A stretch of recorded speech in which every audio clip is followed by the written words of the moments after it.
Não deixe a crítica parar. Ao contrário, fuja dos críticos e vença o gigante.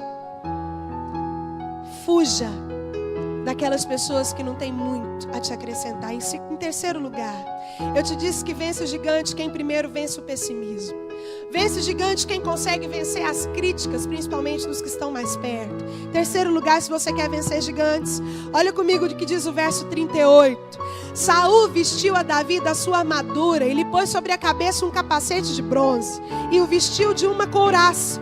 Davi cingiu a espada sobre a armadura, experimentou andar, pois jamais havia usado. Então disse Davi a Saul: não posso andar com isso, pois nunca usei. E Davi tirou tudo aquilo de sobre si, tomou seu cajado na mão e escolheu para si 5 pedras lisas do ribeiro e as pôs no alforje de pastor. Você quer vencer gigante? Você só os vence quando desiste de lutar com armas alheias e passa a ser autêntico. Meu irmão, o nosso mundo é um mundo de imitação. Nós imitamos tudo. É raríssimo você encontrar alguém que tem identidade de fato. E aí a gente já cresce procurando pessoas a quem imitar. E aí se criam os ídolos. As crianças, elas veem isso nos super-heróis. Elas veem isso no super-homem, na She-Ra. E elas vão criando modelos para serem imitados. Porque de alguma forma aquela pessoa tem algo que eu não tenho, mas que eu gostaria de ter. Saiu uma pesquisa essa semana no Globo Repórter de sexta-feira, sobre o que as crianças entendem por príncipe e princesa.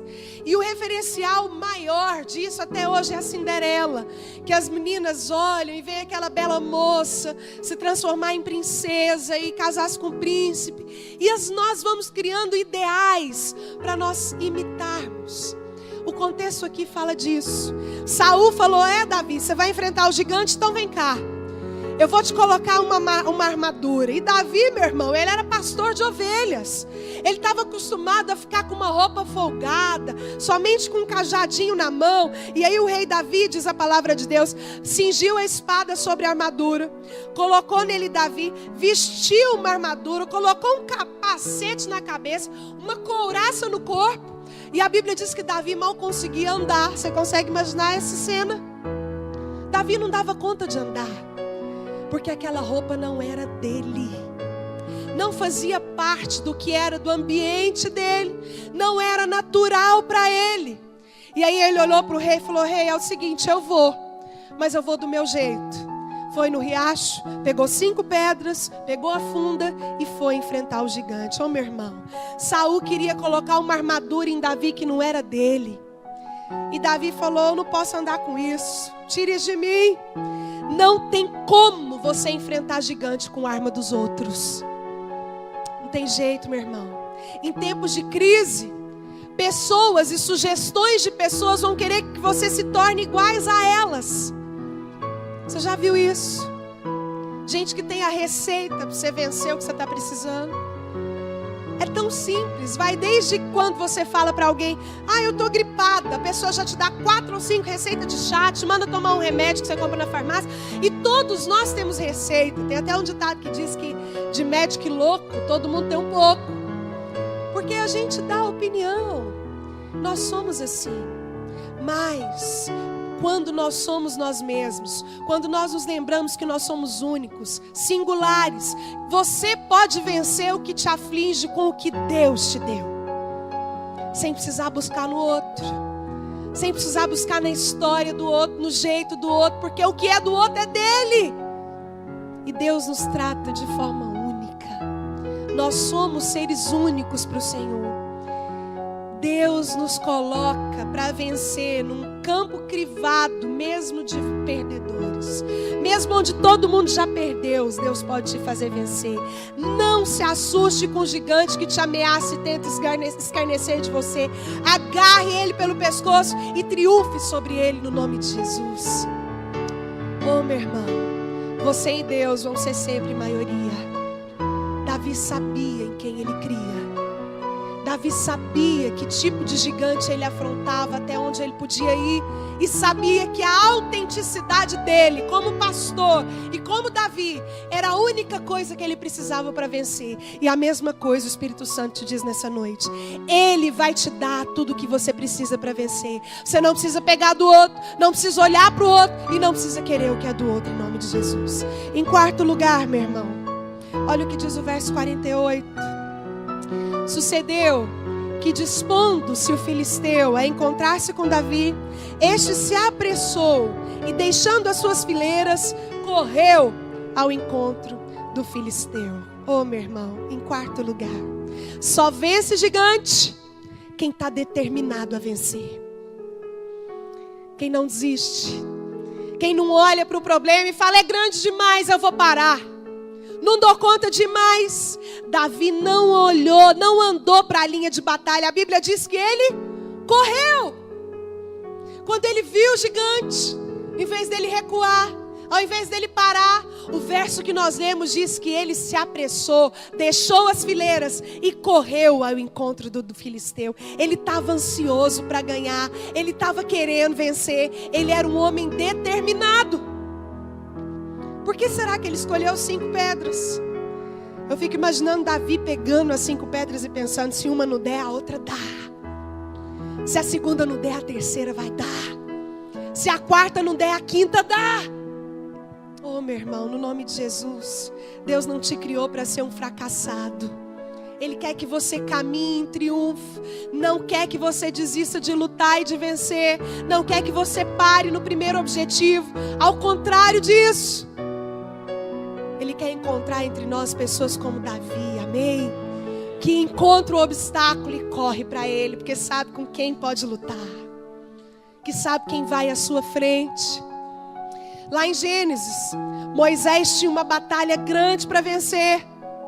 E aí ele orou e falou: Senhor, vai à minha frente, porque se o Senhor for à minha frente, eu sei que a vitória é garantida. Tem até uma canção que diz: a vitória é garantida, a promessa não falha, Ele vai te abençoar. Mas quanto você está disposto a pagar por isso? Tem parado a cada situação? Tem recuado ao parecer que está difícil? Quem vence gigantes não olha para o tamanho do problema, mostra para o problema o tamanho do seu Deus.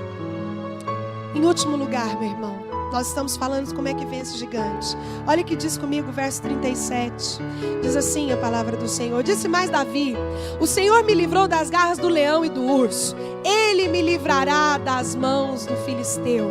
Então disse Saul a Davi: vai-te e o Senhor seja contigo. Meu irmão, só vence gigante quem vence gigante, os vencedores de gigantes só fazem isso quando reconhecem que a vitória vem de Deus e a glória deve ser devolvida a Ele. Sempre que eu vou falar com alguém, ou orar por alguém, eu gosto de dizer essa frase: que Deus faça isso para a sua alegria, mas muito mais para que o nome dEle seja glorificado na sua vida. Porque o nosso objetivo é a glória de Deus, amém, meu irmão? Davi entrou na peleja sabendo que era Deus quem ia conduzi-lo, que a vitória vinha dele, que é Ele quem ia fortalecê-lo para a batalha, e não couraça, não capacete, não espada e não escudo. Era Deus quem estava com ele, era Deus quem sustentava, quem protegia, quem estava sendo redentor. Meu irmão, você não vai vencer as suas batalhas por causa da sua estratégia, por causa da sua força ou por causa da sua sabedoria. Você vai vencer as suas batalhas porque o Senhor é contigo. Ele trabalha em seu favor, Ele peleja por você, Ele conhece a sua necessidade, Ele abre o caminho. E se o mar não se abrir para você passar, no nome de Jesus, Ele vai te fazer andar sobre as águas, para que o nome dEle seja glorificado na sua vida, para que todos olhem e falem: ei, foi Deus quem fez, não tem jeito, só pode ser Deus. Tem uma situação que o meu amigo viveu que só pode ser Deus, as pessoas vão falar ao seu respeito. Oh, meu irmão, as vitórias vêm de Deus e nós devemos devolver a glória para Ele. Saul falou para Davi: olha, você vai vencer, e que o Deus de Israel, Ele seja com você nisso. Só o Senhor é digno de louvor, só Ele merece a glória, só Ele deve ser engrandecido. Davi venceu o gigante não para dizer que ele era bom, não porque ele ia ser o futuro rei, mas porque o nome do Senhor, o exército de Israel, o nono do Deus daquele lugar, devia ser glorificado. E Deus usou a vida de Davi, e Ele também vai usar a sua para glorificar o nome dEle. O seu gigante, além de te fazer virar herói, vai fazer com que Deus seja glorificado na sua vida. Vai fazer com que você seja testemunho. Depositar aos pés do Senhor as nossas coroas. Porque se você tem Jesus, você tem tudo. Nele você tem vida, tem vitória, tem salvação, tem esperança. Igreja Cristo nas Nações. Uma igreja que tem por principal objetivo adorar a Deus e fazer discípulos por todas as nações. Venha nos conhecer. Rua Antônio da Cunha Almeida, quadra 129, lote 10, setor dos Afonsos, Aparecida de Goiânia. Igreja Cristo nas Nações. Ela já vendeu mais de 5 milhões de CDs e DVDs. Uma das vozes mais marcantes do gospel contemporâneo, por sua tonalidade mais forte, mais grave. Eu estou em plenitude hoje com uma das mais belas mulheres do cenário gospel atual, Fernanda Brum.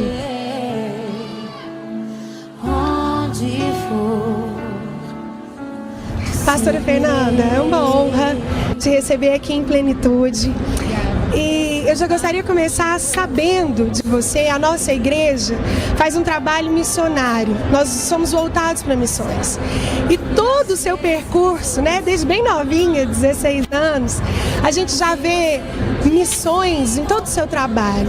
Eu queria que você falasse um pouquinho sobre a importância do trabalho missionário, não só pelo fato da música, né, de poder divulgar aquilo que o Senhor te dá no nosso país e fora dele, mas trabalhos como os que você apoia, como foi o CD Tocando nas Nações. Fala um pouquinho pra gente, como que pulsa o coração da pastora Fernanda Brum por missões. Essa é uma longa história que está no livro, né? Não sei se você já leu, mas o meu chamado foi muito cedo. Assim que eu comecei no seminário, estudando no seminário, eu encontrei uma missionária da Jocum vindo na minha direção dentro do condomínio que eu morava. E eu achei que ela era uma visão, porque a Ana era assim, lourinha, com olho muito claro e vestida com uma roupa africana, assim como essa minha blusa hoje, assim, de tie-dye, toda colorida. Eu fiquei muito apaixonada por aquela visão. Eu falei, mas o que você faz? Você é o quê? Ela diz, eu sou missionária. E eu já estava estudando, recém-convertida, e ela me explicou tudo sobre missões. E desde então, eu fiquei tentando ir para a África, desde essa época. E eu descobri que Deus tinha uma África para mim aqui no Brasil. E eu comecei a pregar o Evangelho através da música. E a minha missão, ela é nacional, por enquanto. Claro que as minhas canções chegam em outros países, em outras línguas, mas toda essa coisa da carreira, da música, é uma grande desculpa para eu pregar o Evangelho. Então eu me aproveito disso tudo, do conhecimento, das canções tocando na rádio, para pregar aos jovens que me ouvem. Então esse é o meu grande chamado. E as famílias, né, Fernanda?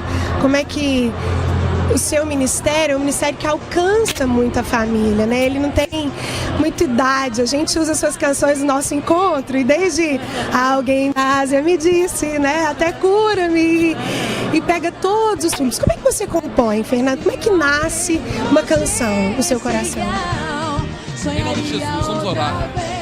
Meu Deus, meu Pai, em nome do Senhor Jesus Cristo, nós sabemos, Pai, que o Senhor é o nosso Deus, poderoso Deus nas batalhas, Deus que é conosco, Deus que anda conosco, Deus que deu a vitória a Davi contra o feroz guerreiro filisteu.